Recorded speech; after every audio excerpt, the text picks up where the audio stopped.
Da Vittorino, panificio, caffetteria, paninoteca e pub, aperto dalle 4:30. Alta pressione africana Caronte alla conquista del nostro paese. Sarà una splendida giornata di sole, ma con i consueti veloci acquazzoni sulle Alpi. Vediamo il dettaglio. Sul Veneto sole su tutti i settori, qualche nube alta e stratificata sulle estreme Alpi settentrionali. Temperature massime previste tra i 29 fino ai 35 gradi, valori minimi attesi tra 16 e 20 gradi circa.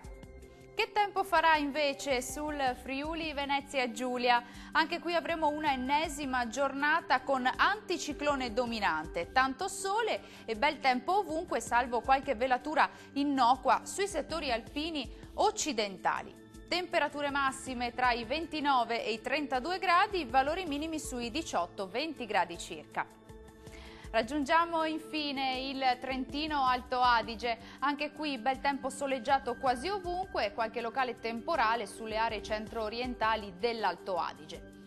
Temperature che risultano essere in aumento, quindi massime comprese tra i 32 e i 35 gradi, valori minimi sui 16-17 gradi circa. Il mare sarà poco mosso, localmente quasi calmo nel Golfo di Trieste, i venti moderati e sudorientali. Per ora dal meteo è tutto, grazie per la vostra attenzione e arrivederci.